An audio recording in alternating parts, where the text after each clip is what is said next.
A few years ago, which I realize that now it's actually more than a few years ago, the Lord of the Rings trilogy movies began. And I realize it was more than a few years because I guess I've gotten older. But anyway, this was a series that was a movie that was taken from J.R. Tolkien's novels, The Lord of the Rings, the trilogy, and it was made into these movies, and it was very successful. And it was really cool because J.R. Tolkien is a Christian, and he put his theology into novels, and so we get to read these novels, and we see these imageries of Christian stuff and all that. So we were all pumped up to see these movies, and every once in a while we still watch these. But it was this idea that this group came together. In the first segment, the first of the three very long movies, but the first section is called Fellowship of the Ring, and it was these people coming together, banding together, and getting excited about something where they're going to be able to save the world from evil. It's a classic story of good versus evil. And so I want us to look at a clip today that is the initial coming together of unique individuals with one purpose, and they began this fellowship. So let's take a watch at this clip here.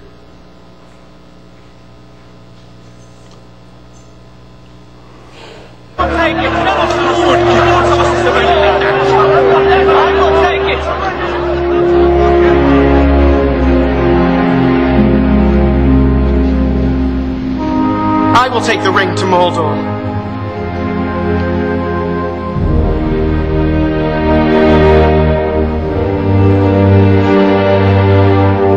No.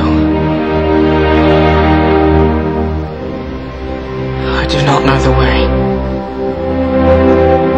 I will help you bear this burden, Frodo Baggins, as long as it is yours to bear. By my life or death, I can protect you. I will. You have my sword. And you have my bow. And my axe.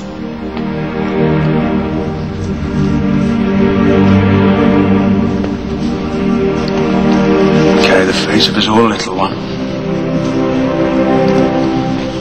If this is indeed the will of the council, then Gondor will see it done. Mr. Frodo's not going anywhere without me. No, indeed, it is hardly possible to separate you, even when he is summoned to a secret council, and you are not. Wait! We're coming too! You have to send us home tied up in a sack to stop us. Anyway, you need people of intelligence on this sort of mission. Quest. Thing. Well, that rules you out. My companions. So be it. You shall be the Fellowship of the Ring. Right. Where are we going?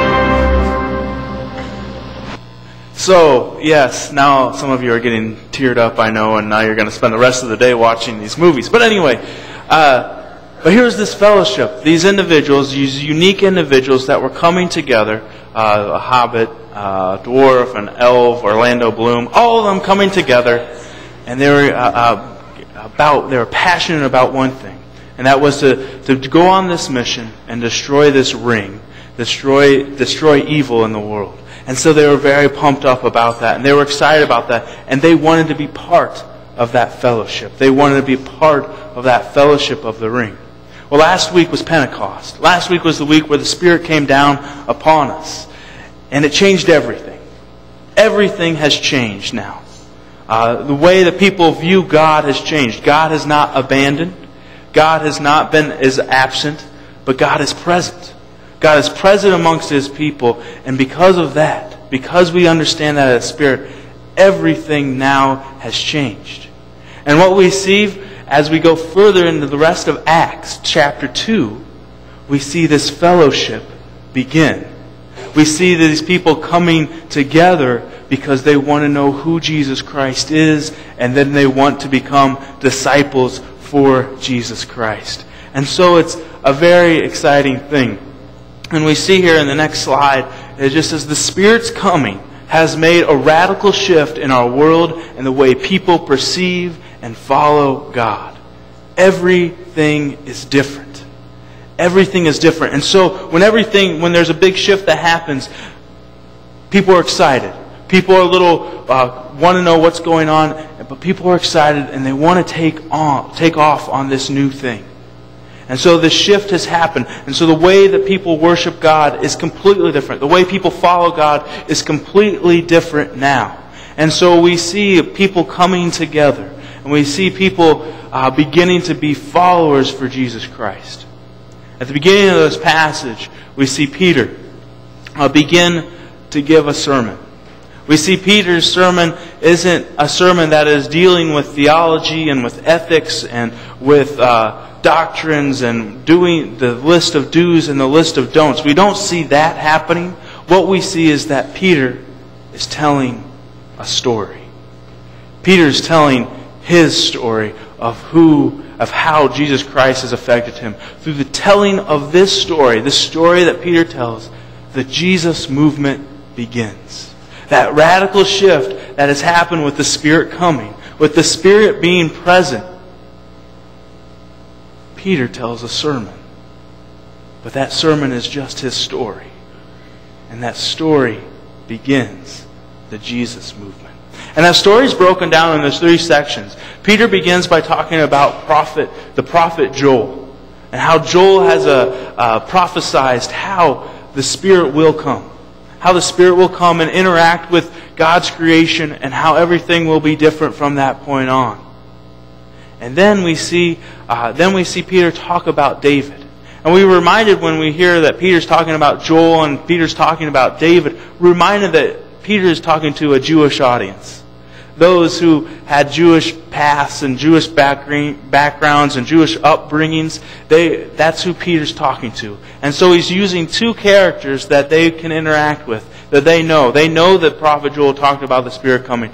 And they know about David and David's crazy life. His life where he was pursuing God and then all of a sudden he hit a wall and committed some sins that were just big sins that had many things just bad happen and just rolled into a big mess. So they know that mess that David had in his life. And yet here Peter's talking about David and talking about how David understood that a Messiah is coming. And a Messiah will bring to me salvation. And will bring that salvation to me. Another thing that we see here is that a lot of times people can begin to worship the leaders and the characters in the Bible and leaders in the church. And Peter's reminding them, this is David. He did not rise from the dead. He was not resurrected. This is just a man. This is just a man. And so David is talking about how he will be resurrected one day, but that he wasn't resurrected. And so we see here that Peter is drawing this picture, and then he ends with talking about Jesus Christ. He ends by talking about what Jesus' earthly ministry was. He talks about how Jesus died on the cross, and then how Jesus rose again.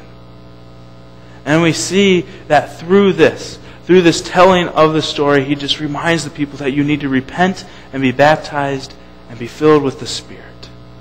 And so we see that as Peter's telling this story, we're seeing how Jesus has affected his life. How Peter, who was just some guy on the side of the road, the side of the sea, Jesus said, come and follow me. Follow me. Let everything else be done and follow me. And Peter's telling the story of how Jesus has affected his life. And so we see here also that we all have a story of what Jesus has done in our lives, right? If Peter is telling the story of what Jesus has done in his life, we all have a story of what Jesus has done in our life. Like Marsha was saying, they're talking about all the Christian education and thing that's happened in our church and all that excitement. There are times where we can think back to a Sunday school lesson that we got when we were little. We can think back to a time where we were at camp. Something changed. Something clicked in our minds and something changed in how we perceive God and how God interacts with us. We can think of a time where we sat out in these pews and we heard a sermon or we sang a song and it changed the way that we viewed God.